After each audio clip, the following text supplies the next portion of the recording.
Bonjour et bienvenue chers Alformers dans cette vidéo où l'on va pouvoir découvrir ensemble comment pouvoir identifier les différents types de fichiers ou de binaires qu'on va pouvoir analyser ensemble lorsqu'on va pouvoir les recevoir à travers soit une source non sûre ou bien tout simplement qu'on va pouvoir récupérer pour pouvoir les analyser sur des plateformes de recherche en termes d'analyse de malware. Donc sans plus tarder, allons découvrir tout ça ensemble. L'objectif de cette vidéo est de pouvoir présenter les différentes techniques nécessaires à l'identification de fichiers. Fichiers qui peuvent être un fichier PE pour Windows, un fichier ELF pour donc du Linux, un document qui va contenir donc un payload malicieux et ainsi de suite.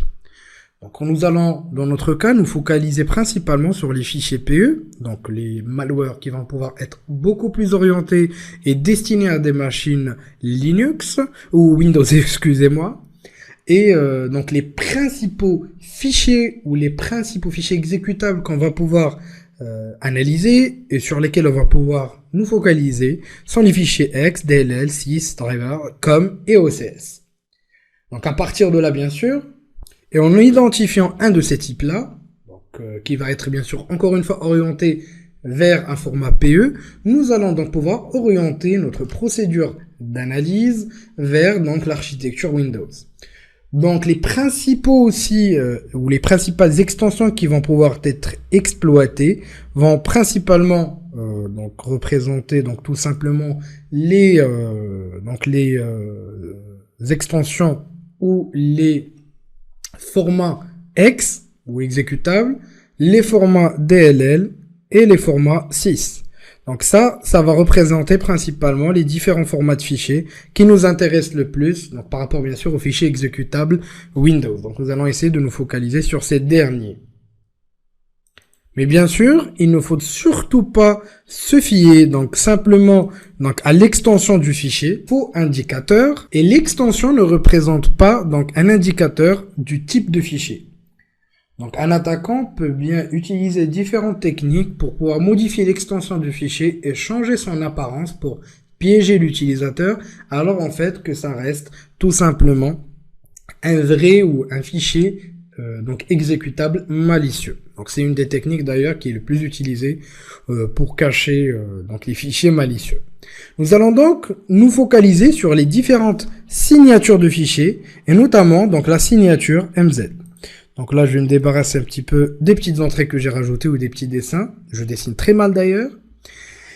Et donc pour revenir à notre sujet, donc et oublier un petit peu mes compétences en termes de dessin. Donc du coup, nous allons essayer de nous focaliser sur les signatures de fichiers. Donc dans notre cas, comme je vous ai dit, nous allons nous focaliser sur la signature pour déterminer donc le type de fichier, donc, qui va représenter une séquence unique de bits qui va être présente dans les headers du fichier. Donc différents fichiers vont pouvoir avoir bien sûr différentes signatures qui peuvent être utilisées pour définir un type de fichier. Donc par exemple pour les exécutables Windows, les exécutables Windows globalement, donc les fichiers PE globalement encore une fois, donc que ce soit X, DLL, COM, Drive ou sys que je vous ai montré ici, donc ils vont principalement avoir une empreinte ou une signature MZ. Donc au début tout simplement du fichier. Ou bien ils vont avoir tout simplement les caractères hexadécimaux suivants. Donc le 4, le D, et le 5, et le A. Encore une fois, je dessine très très mal, et vu que c'est fait avec la souris, je vous épargne donc tout simplement les détails. La première des choses qu'on va effectuer, c'est de pouvoir analyser la signature, donc tout simplement du fichier grâce à HXD. Qui est un éditeur hexadécimal. Je vais prendre l'exemple par exemple du malware suivant. Et là, comme vous pouvez le voir, on a les caractères hexadécimaux, donc 4D, 5A, comme on en a discuté au niveau de notre représentation théorique. De l'autre côté, donc je vais aussi retrouver ma signature MZ, la signature d'un fichier exécutable. Donc qu'il soit encore une fois un fichier X, DLL, sys, drive, ou encore COM ou OCX. Donc, et généralement, vous allez trouver que de l'X, DLL et du sys. Et donc, la signature MZ est l'ultime indicateur du type de fichier, donc tout simplement exécutable. Et donc, ce qui va nous diriger tout simplement donc, dans notre analyse et orienter notre analyse de manière précise sans pour autant, donc tout simplement perdre du temps dans notre processus de recherche. Donc, pour les autres détails, nous allons y revenir par la suite. Vous pouvez donc aussi récupérer donc, ces derniers éléments avec CFF Explorer en y glissant donc, tout simplement votre malware, comme ceci.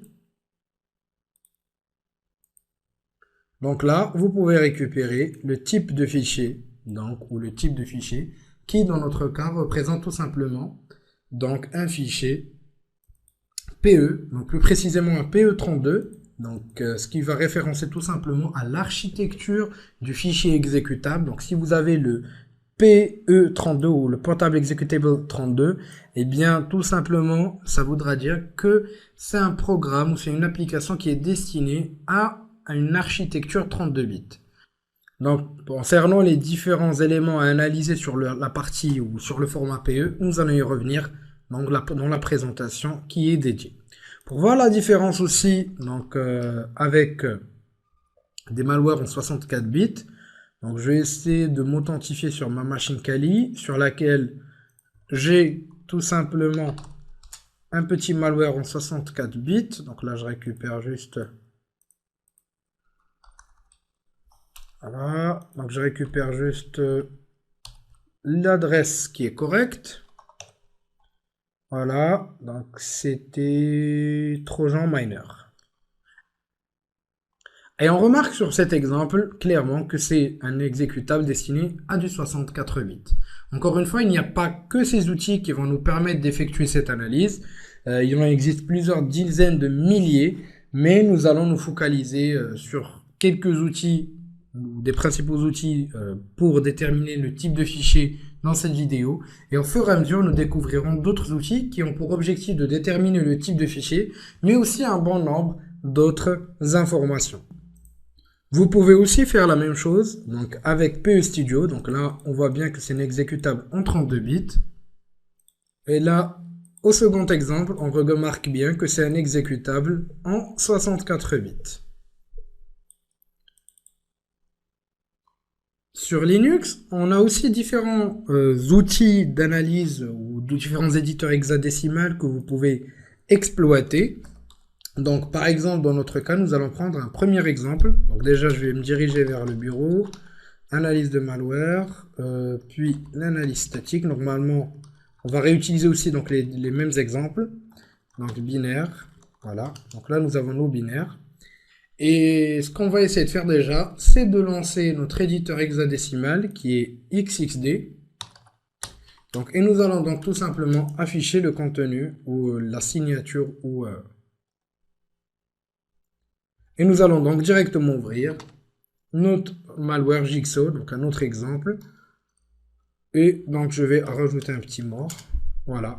Et là on remarque bien notre signature, comme vous pouvez le voir. MZ.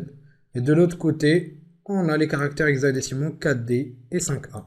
Donc c'est bien un exécutable. Donc on peut aussi déterminer le type de fichier à part l'analyse donc sur la signature des fichiers grâce donc tout simplement à la commande file. Donc par exemple ici je vais prendre un petit exemple avec Jigsaw, donc qui est bien un exécutable destiné à une architecture 32 bits. Donc je vais prendre un second exemple avec donc il était où déjà? Ah oui, donc file, c'est dans malwares. Donc je vais prendre par exemple le malware de tout à l'heure qu'on a utilisé sur Windows. Donc là pareillement c'est le même résultat. Et je vous ai aussi préparé un petit exemple avec du 64 bits, donc le Trojan Miner. Donc bien sûr il faut savoir que tous les malwares qu'on va utiliser c'est des vrais malwares donc, qui ont été récupérés. Donc on fait du travail sur des malwares qui sont vraiment réels. Donc là ici aussi au niveau du type de fichier du Trojan Miner, on retrouve bien que c'est un 64 bits et comme je vous l'ai spécifié tout à l'heure du PE32+. Donc bien sûr, il y a aussi un ensemble d'autres outils qui peuvent être utilisés, donc comme même du Python que vous pouvez utiliser. Donc là, je vais essayer de faire le petit exemple sur le Trojan Miner, donc on a sur le bureau. Donc du coup, je vais lancer tout simplement Python Et pour pouvoir donc déterminer le type de fichier avec Python, nous allons utiliser la librairie Magic. Donc à partir de là, tout simplement, je vais créer une petite instance ou un objet sur lequel tout simplement, ou ce qui va nous permettre tout simplement de pouvoir manipuler et donc analyser les différents types de fichiers sur Python. Donc surtout, si vous visez donc à développer vos propres outils et automatiser vos propres tâches, c'est très important de les connaître. Donc Magic, none. Ensuite, donc qu'est-ce que je fais ici comme erreur? Donc Magic, ah oui, Magic. Qu'est-ce que j'ai mis? Voilà. Ensuite, je vais faire un petit theme.load. Je vais charger mon petit élément et je vais ensuite ouvrir mon fichier. Donc, dans une variable que je vais nommer fileType pour ftype. Donc, et je vais rajouter grâce donc à la méthode file donc le fichier. Donc tout simplement, comment la nommer déjà? Trojan miner win64bit.bin. Donc là, je vais coller le nom. Je vais fermer la collade. Et maintenant, si je fais un print ftype, je devrais être en mesure de voir le type de fichier. Et pour bien finir, je vous ai préparé un petit script donc, qui s'appelle filetype.py. Donc qui va nous aider à définir les différents types de fichiers donc d'un répertoire bien spécifique au cas où vous avez plusieurs fichiers à analyser. Il va donc récupérer tout d'abord la liste donc des fichiers au niveau du répertoire et ensuite à partir de là il va nous exposer donc le type de chaque fichier donc ainsi que le nom de ce dernier. Donc au cas où vous avez plusieurs malwares à analyser. Donc on va faire un petit test donc avec ce petit script. Donc, j'en avais dit filetype.py. Donc, et ensuite, je vais analyser le contenu donc du répertoire analyse, l'analyse statique. Ensuite, identification des hashes et c'était binaire et malware. Et là, comme vous pouvez le voir, il y a effectivement trois fichiers. Donc, le malware qu'on a analysé tout à l'heure, celui qui commence avec le XO, le Jigsaw et le Nanocore RAD. Et on voit bien que tous les trois, c'est bien des exécutables destinés à du 32 bits. Et le dernier outil qu'on va pouvoir découvrir ensemble est un outil aussi qui est très intéressant, qui est très similaire à la command file, mais cette fois-ci qui va utiliser une base de données pour identifier les fichiers en recherchant des modèles. Il va ensuite nous afficher plus des résultats avec un pourcentage de probabilité. Pour utiliser Thread, c'est très simple, il suffit de lancer Thread sur donc l'exécutable qui vous intéresse. Par exemple, je vais prendre le Trojan Miner. Et là, on peut remarquer donc tout simplement le résultat de la commande. Je vais aussi le lancer donc en guise d'exemple sur d'autres malwares. Donc comme, allez, on va prendre l'Android Bitcoin Miner. Donc là, il ne le connaît pas parce que tout simplement c'est destiné à de l'Android, alors que alors que la commande Thread va nous aider principalement à trouver des formats de fichiers destinés à Windows et à Linux. Donc du coup, on va reprendre un autre exemple avec le Pbot Miner. Donc là, pareillement, on sait bien que c'est du 64 bits à 64%. Donc là, vous avez vraiment les différentes informations qui sont beaucoup plus précises avec beaucoup plus de pourcentage de résultats. Donc, et bien sûr, Thread reste quand même un outil complémentaire à rajouter pour pouvoir donc tout simplement vérifier la véracité des résultats qu'on a eu précédemment.